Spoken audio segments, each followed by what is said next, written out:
मेरा नाम मानवी है। मैं एक बहुत ही बदनसीब लड़की हूँ जो सिर्फ गरीबी का शिकार नहीं थी बल्कि बदनसीबी का शिकार भी थी। मेरे पिताजी एक मामूली माली हैं। उनकी तनख्वाह से हमारे 2 वक्त का खाना ही मुश्किल से चल पाता था। पढ़ाई लिखाई तो दूर की बात थी, इसीलिए मेरी पढ़ाई भी पूरी ना हो सकी।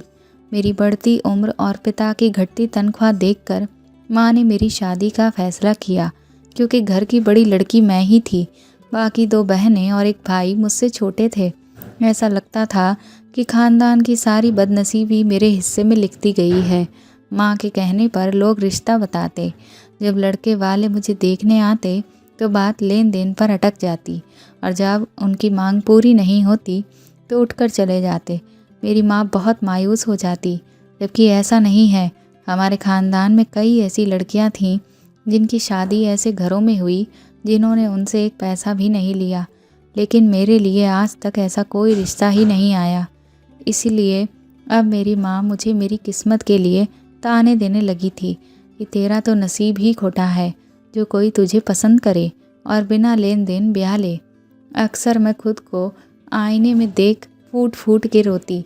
एक तो पिताजी के पास दहेज देने का पैसा नहीं, दूसरा सोने पर सुहागा ये कि मैं ज़्यादा पढ़ लिख भी नहीं पाई। अक्सर जब बात दहेज से ना बने तो खूबसूरती और पढ़ाई लिखाई इन दोनों की भरपाई कर देते हैं।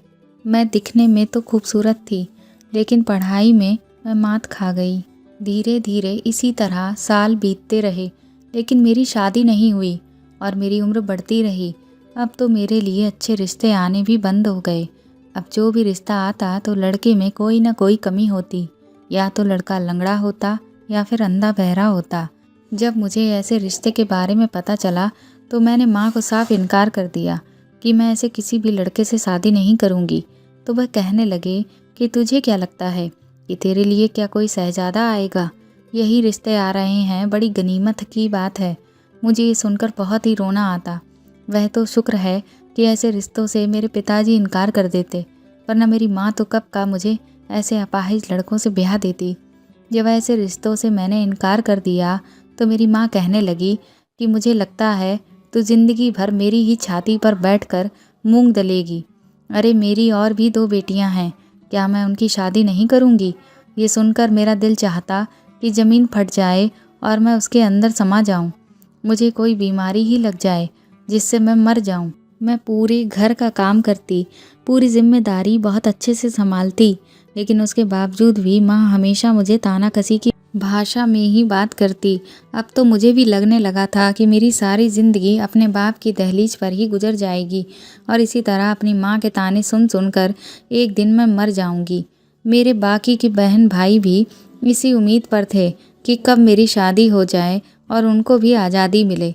जब धीरे धीरे सबको पता चल गया कि मेरे पिता के पास मेरी शादी के लिए लड़के वाले को देने को कोई दहेज नहीं है, तो मेरे लिए रिश्ते आने पूरी तरह से बंद हो गए।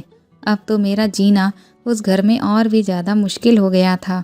मैं भगवान से प्रार्थना करती कि काश मेरा कहीं दूर से रिश्ता आ जाए, ऐसी जगह से कि मैं दोबारा अपने घर वालों की शक्ल कभी ना देखूं, जिन्हें मैं इतनी बुरी लगती हूँ।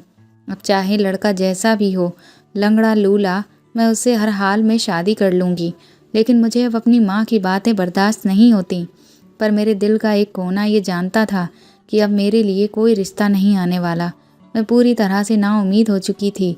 फिर एक चमत्कार हुआ जिसकी किसी ने भी कल्पना नहीं की थी। मेरी माँ ने मोहल्ले की एक औरत से मेरे रिश्ते की बात कर रखी थी। अभी तक वह जितने भी रिश्ते मेरे लिए लाई थी, सभी ने दहेज की वजह से इनकार कर दिया था, जबकि वह रिश्ते भी कुछ खास नहीं थे। लड़के बहुत ही छोटी मोटी नौकरियां करते थे, पर उनकी मांग बहुत बढ़ चढ़कर थी। लेकिन इस बार जो रिश्ता वह लेकर आई थी, उसके बारे में सुनकर तो मेरी माँ कुछ देर के लिए पलकें झपकाना ही भूल गई थी।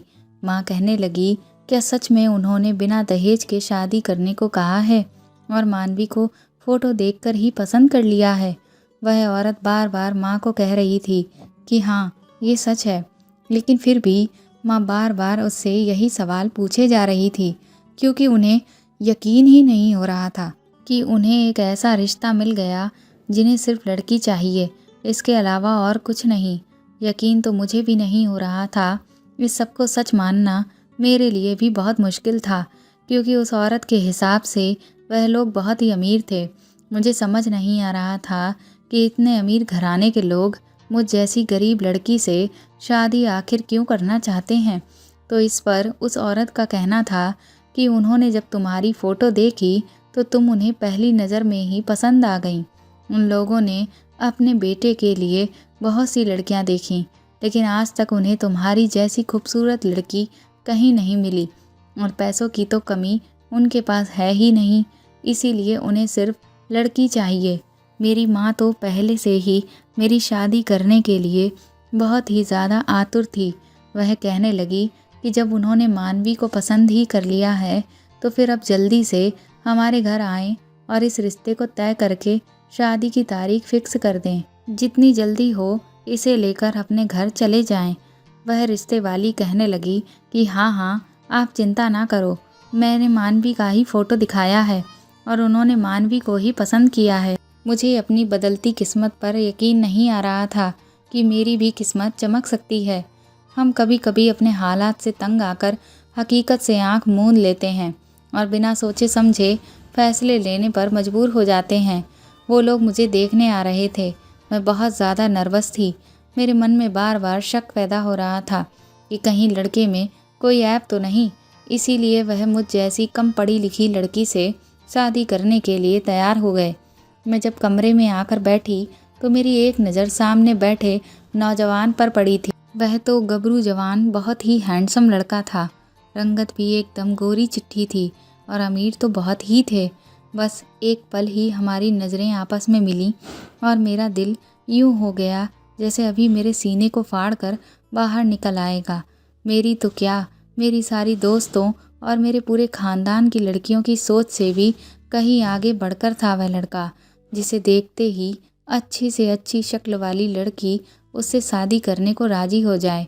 इसके बाद लड़के ने मुझे अपनी माँ के कहने पर वहीं पर मंगनी की अंगूठी पहना दी। मुझे तो ये सब कोई ख्वाब जैसा लग रहा था। मैं अपने हाथ में अभिनव के नाम की अंगूठी पहन चुकी थी, जो बहुत कीमती थी। मेरी माँ ने पूरे मोहल्ले में मिठाइयाँ बांटी। कुछ दिनों में मेरी अभिनव के साथ शादी हो गई। मेरा दुल्हन का जोड़ा मेरी ससुराल से ही आया था, जो कि बहुत ही महंगा और खूबसूरत था। मेरे सारे रिश्तेदार और मोहल्ले वालों की आंखें फटी की फटी रह गई थीं। उन्हें भी यकीन नहीं हो रहा था कि मेरी शादी इतने बड़े ख़ानदान में हो रही है। अब मैं सभी के लिए बहुत ख़ास बन चुकी थी। मेरी माँ तो मेरी नज़र उतारते थक नहीं रही थी। मेरे हैंडसम पति को देखकर तो मेरी सारी सहेलियाँ जलन खा रही थीं। मैं विदा होकर अपने छोटे से घर से निकलकर एक बड़े से बंगले में आ गई थी। मेरा कमरा इतना बड़ा था जितना मेरा पूरा घर भी नहीं था। मैं एक खूबसूरत से बेड पर बैठी अपने पति का इंतज़ार कर रही थी। थोड़ी देर में अभिनव मेरे सामने थे। उन्होंने मेरा घूंघट उठाया और मेरी बहुत तारीफ़ की। उस रात मुझे मेरे पति ने हर खुशी दे दी थी जिसकी एक बीवी को तमन्ना होती है। मैं खुद को हवा में महसूस कर रही थी। यहाँ तक कि मेरी सास का रवैया भी बहुत अच्छा था। ऐसा लग रहा था जैसे अपनी माँ के घर तो मैं अब आई हूँ। अब तक मैं ससुराल में ही रह रही थी। 15 दिन बाद ही अभिनव मुझसे कहने लगे कि तैयारी कर लो, हम लोग हनीमून मनाने के लिए सिंगापुर जा रहे हैं। ये सुनकर खुशी से मेरे अंदर तितलियाँ सी उड़ने लगीं। फ़िलहाल कुछ दिनों के अंदर हम हनीमून मनाने के लिए सिंगापुर आ गए। मैंने अपनी सारी पैकिंग कर ली थी और अभिनव के साथ जहाज़ का सफ़र करते हुए जब मैं सिंगापुर पहुंची, वहां की ज़मीन पर कदम रखते ही मुझे ऐसा लगा जैसे मैं जन्नत में आ गई हूँ। लेकिन मुझे इसका अंदाज़ा भी नहीं था कि मेरी किस्मत एक बार फिर पलटने वाली है। वहां पहुंचकर मैंने देखा कि अभिनव ने बहुत ही आलीशान होटल बुक किया था, जिसका कमरा बहुत खूबसूरत था। कमरे में ले जाकर अभिनव मुझसे कहने लगे कि तुम कुछ देर आराम करो, थकी हुई लग रही हो, मैं किसी काम से जा रहा हूँ, जल्दी ही लौट आऊँगा। मैं भी बहुत थकी हुई थी, इसलिए फ़ौरन लेटते ही मेरी आँख लग गई। शाम के वक्त जब मेरी आँख खुली तो मैंने देखा कि अभिनव अभी तक वापस नहीं लौटे थे। मुझे भूख लग रही थी, लेकिन मुझे तो इंग्लिश में बात करना आता ही नहीं था। जो मैं खाना मंगा सकूं, और मेरे पास पैसे भी नहीं थे। मैं कमरे में ही यहाँ वहाँ टहल कर कई घंटे तक अभिनव का इंतज़ार करती रही। अब काफ़ी रात हो गई और मेरी भूख भी बढ़ चुकी थी, लेकिन अभिनव का कोई पता नहीं था। मैं इस अनजान देश में बिल्कुल अकेली थी। मुझे यहाँ के माहौल के बारे में कुछ भी नहीं पता था। ना ही मैं कोई रास्ते जानती थी, ना ही मुझे ये पता था कि आखिर अभिनव कहाँ गए हैं और अभी तक लौटे क्यों नहीं। अभी मैं यही सब सोच रही थी कि तभी दरवाजे पर आहट हुई।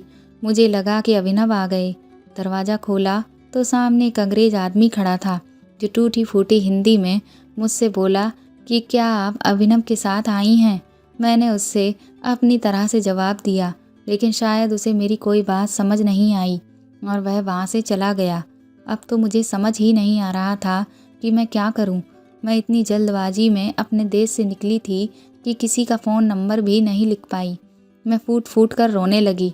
न जाने अभिनव मुझे छोड़कर कहाँ चले गए, लेकिन मैं ये नहीं जानती थी कि कुछ ही देर के बाद मुझ पर कयामत टूटने वाली है। एक बार फिर मेरे कमरे पर दस्तक हुई। मैंने दरवाज़ा खोला तो वही अंग्रेज़ था और फिर उसने मुझसे कहा कि आपके पति का एक्सीडेंट हो गया है। यह सुनकर तो मेरे होश ही उड़ गए। वह आदमी मुझे अपने साथ एक अस्पताल में ले गया और बोला कि तुम्हारे पति हमारे होटल की गाड़ी से कहीं गए हुए थे और रास्ते में उनका एक्सीडेंट हो गया और ऑन द स्पॉट उनकी डेथ हो गई है। ये सुनकर तो मेरी हालत पागलों जैसी हो गई। उसने मुझे बताया कि गाड़ी में आग लगने की वजह से पूरी बॉडी जल चुकी है, इसलिए देखकर पहचान पाना बहुत ही मुश्किल हो रहा था। मेरा तो रो रो कर बुरा हाल था। होटल के मैनेजर ने कहा कि तुम अपने घर पर फ़ोन करके इस बात की खबर दे दो, लेकिन मेरे पास तो नंबर ही नहीं था, जिसकी वजह से मैं कोई फ़ोन कर पाती। मैं तो कुछ भी नहीं जानती थी कि मैं वापस कैसे जाऊंगी। रोती पीटती मैं वहाँ से वापस होटल के कमरे में आ गई। जब मैंने सामान खोलकर अपना पासपोर्ट ढूंढा तो मुझे वहाँ पर कुछ भी नहीं मिला। मेरे तो पैरों के नीचे से ज़मीन ही निकल गई कि मैं यहाँ कैसे फंस चुकी हूँ। ना मेरे पास पैसे थे, ना ही पासपोर्ट था और ना मेरे पास अभिनव था। यहाँ तक कि मुझे तो यहाँ की भाषा भी नहीं आती थी और अभिनव के घर का पता भी नहीं मालूम था। जो सामान मेरे पास था उसमें मुझे कुछ भी ऐसा नहीं मिला जो मेरे काम आ सके।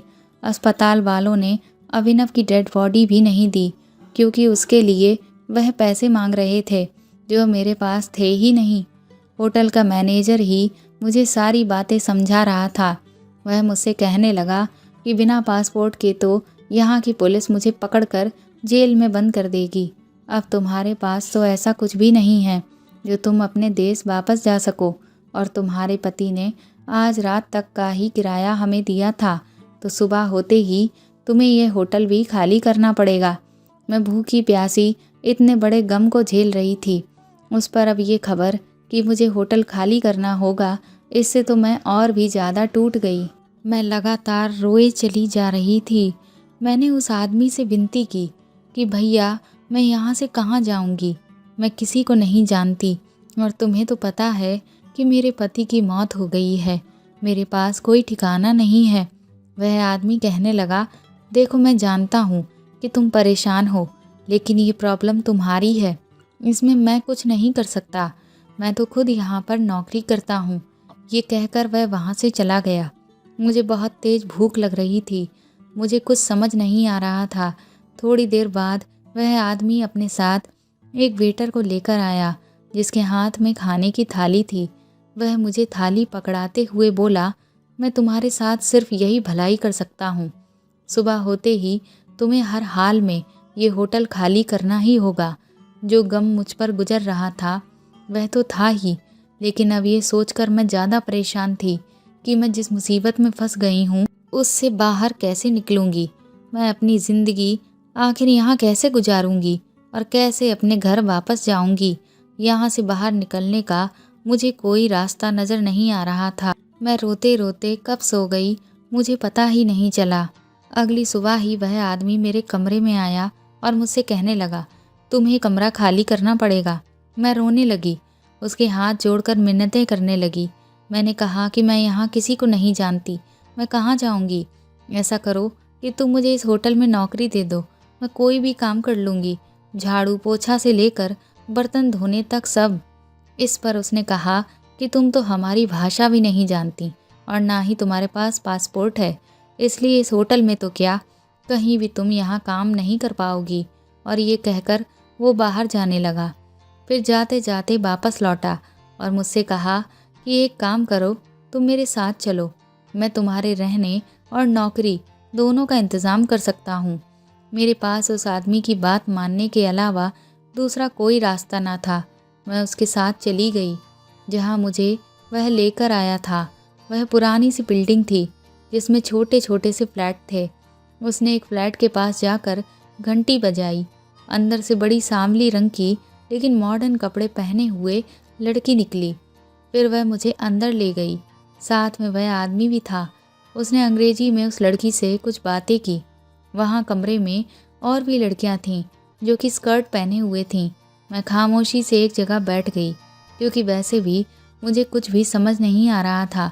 वहाँ मौजूद लड़कियाँ मुझे देखकर आपस में न जाने किस भाषा में बात कर रही थीं। फिर वह लड़की जो मैनेजर से बात कर रही थी मुझे अपने साथ कमरे में ले गई और एक लड़की को कुछ कहने लगी। उसके बाद उस लड़की ने मेरे बालों को काटना शुरू किया। मुझे समझ ही नहीं आ रहा था कि आखिर ये लोग मेरे साथ क्या कर रहे हैं और क्यों। कुछ ही देर में उस लड़की ने मेरा पूरा हुलिया ही बदल दिया। उसके बाद उन्होंने मुझे भी छोटे छोटे कपड़े पहनाए। मुझे समझ नहीं आ रहा था कि आखिर मुझे किस चीज़ के लिए तैयार किया जा रहा है। मुझे तो यही लग रहा था कि शायद मुझे घर का कामकाज कराया जाएगा, लेकिन यहाँ तो कुछ और ही हो रहा था। करीब 1 घंटे के बाद होटल के मैनेजर के साथ 4 अंग्रेज कमरे में आए और उस लड़की ने मुझे उनके सामने बिठा दिया। वह चारों मुझे बहुत ही अजीब नज़रों से देखने लगे। उन्हें अपनी तरफ ऐसे देखते हुए मुझे कुछ कुछ समझ में आने लगा। तभी उनमें से एक आदमी ने मैनेजर को पैसे निकाल कर दिए। पैसे लेकर वह मैनेजर बहुत खुश हुआ। फिर मुझसे बोला, इन लोगों के साथ चली जाओ। ये सुनकर मैं दंग रह गई। अब मुझे समझ आ चुका था कि इस मैनेजर के साथ आकर मैंने बहुत बड़ी गलती कर दी थी। मैं गलत हाथों में पड़ चुकी थी। मैं इनकार कर दिया। मैंने कहा, मुझे कहीं नहीं जाना। इस बात पर मैनेजर गुस्सा हुआ और मुझसे बोला, ज़्यादा बकवास मत करो वरना सड़कों पर भीख मांगती नजर आओगी। हम तुम्हारे हाथ पैर तोड़कर तुम्हें बाहर खड़ा कर देंगे और आती जाती गाड़ियों से भीख मंगवाएंगे। ये कहकर उसने मेरा हाथ उनमें से एक आदमी के हाथ में दे दिया और वह मुझे पकड़कर अपने साथ ले गए। मैं बुरी तरह से घबरा रही थी और यही सोच रही थी कि ना जाने अब ये लोग मेरे साथ क्या करेंगे। मैं वहाँ से कहीं नहीं जा सकती थी। वह आदमी मुझे एक होटल के कमरे में ले गए। अब मैं समझ चुकी थी कि ये लोग लड़कियों से अपने जिस्म को बेचने का धंधा करवाते हैं और मुझसे भी अब यही काम लेने लगे थे। उन चारों अंग्रेजों ने मेरा हाल बेहाल कर दिया था, लेकिन अब तो मेरे साथ ये रोज का हो गया था। मैं हर रोज रोती, इनकार करती, लेकिन मुझे मजबूरन वह सब करना पड़ता। मैं हर रात यही सोचती, काश मेरे पति का एक्सीडेंट ना हुआ होता या काश मेरी शादी ही ना हुई होती। मैं बुरी तरह से एक नर्क में फंस गई थी। एक बार जब मैंने जाने से इनकार कर दिया तो उस मैनेजर ने मार मार कर मेरा पूरा हुलिया बिगाड़ दिया। मुझे ठीक होने में 1 हफ्ता लग गया था। इतनी मार झेलने के बाद मेरी हिम्मत खत्म हो चुकी थी जो मैं दोबारा इस काम को करने से इनकार करती, जबकि ये काम मुझे बिल्कुल भी पसंद नहीं था। धीरे धीरे ये सब करते हुए मुझे 1 साल बीत गया। एक बार मेरा एक ग्राहक मुझे उसी होटल में ले गया जहाँ मेरे पति और मैं अपना हनीमून मनाने आए थे। जब मैं अपना काम खत्म करके कमरे से बाहर निकली तो सामने का नज़ारा देखकर मेरे होश उड़ गए। मेरे सामने और कोई नहीं, अभिनव थे। उन्हें जिंदा देखकर तो मैं बहुत खुश हुई, लेकिन मेरी वह खुशी थोड़ी ही देर में काफूर हो गई। मैंने तुरंत ही उन्हें एक दूसरी लड़की के साथ देखा जो देखने में ऐसा लग रहा था जैसे उनकी पत्नी हो। आखिर ये सब क्या था, मुझे कुछ समझ नहीं आ रहा था। वह लड़की अभिनव को अमित अमित कहकर बुला रही थी। तभी मेरे सामने से एक स्वीपर निकला। मैंने उससे जब उनके बारे में पूछा तो उसने बताया कि ये नया कपल यहाँ पर हनीमून मनाने आए हैं। अब मुझे बहुत बड़ी गड़बड़ का अंदेशा होने लगा। मैंने थोड़ी देर वहीं रुककर इंतज़ार किया। कुछ देर के बाद अभिनव उस कमरे से निकले और बाहर जाने लगे। मैंने भी उनका पीछा किया। बाहर वह किसी आदमी से बात कर रहे थे। उनकी बातें सुनने के लिए मैं एक पिलर के पीछे जाकर छुप गई। उसके बाद मैंने जो सुना, मेरे होश उड़ गए। वह अभिनव उसी मैनेजर से कह रहे थे कि अब आगे का प्लान हमेशा की तरह का होगा। मैं इस लड़की से भी जाकर कहता हूँ कि मैं ज़रूरी काम से बाहर जा रहा हूँ और उसके पासपोर्ट और सारे पैसे मैं लेकर निकल जाऊँगा। फिर तुम रात तक आकर उसे ये खबर दे देना कि मेरी एक्सीडेंट में मौत हो गई है। मैनेजर ने अभिनव को शाबाशी दी और कहा, तुम बहुत अच्छा काम कर रहे हो। सेठ जी तुमसे बहुत खुश हैं। अब तक तुम बहुत सारी लड़कियों से झूठी शादी करके उन्हें यहाँ इस धंधे में ला चुके हो। उसके बाद दोनों खुश होते हुए बाहर चले गए। ये सब सुनकर तो मुझे ऐसा लगा जैसे मेरे शरीर से आत्मा ही निकल गई हो। ये दुनिया इतनी धोखेबाज है, मैंने आज तक नहीं सोचा था। मैं तुरंत ही दौड़कर उसी कमरे की तरफ गई जिसमें वह लड़की गई हुई थी। मैंने दरवाज़ा खटखटाया तो उस लड़की ने ही दरवाज़ा खोला। मैंने उसे अपना नाम बताया और फिर उससे भी उसका नाम पूछा। उसने कहा उसका नाम रजनी है। मैंने उसके सामने पूरी सच्चाई खोल कर रख दी, लेकिन वह मेरी बात मानने को तैयार ही नहीं थी।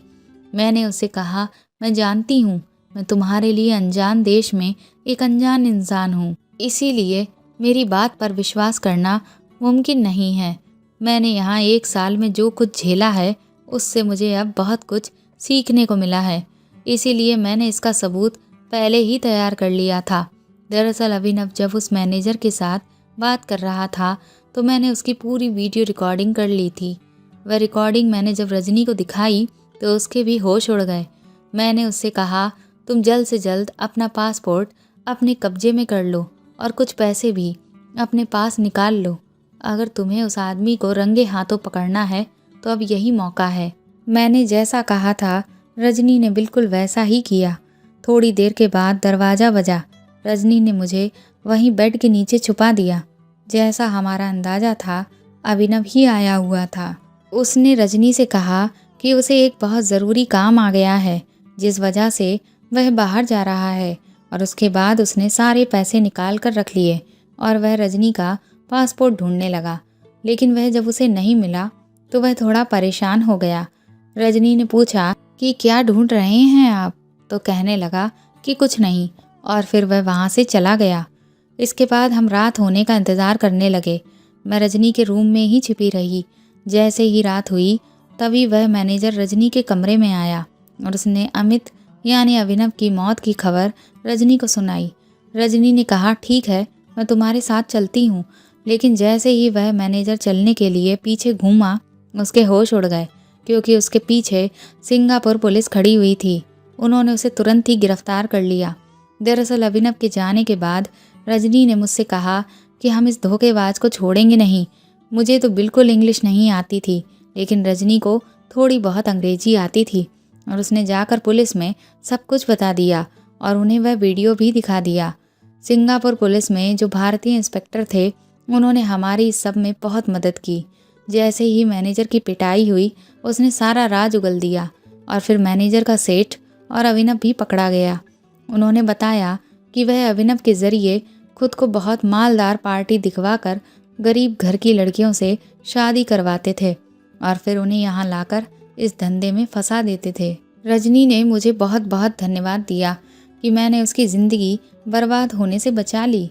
मुझे भी इस बात की खुशी थी कि मैंने एक लड़की को ऐसे दलदल में फंसने से बचाया, लेकिन अपने आप को मैं ना बचा पाई।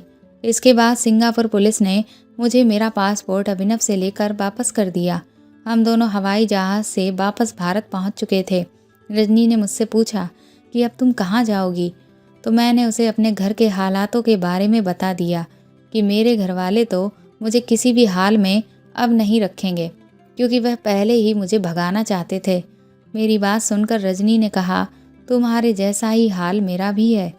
कुछ देर हम दोनों अपने गम में डूबे हुए चुपचाप बैठे रहे।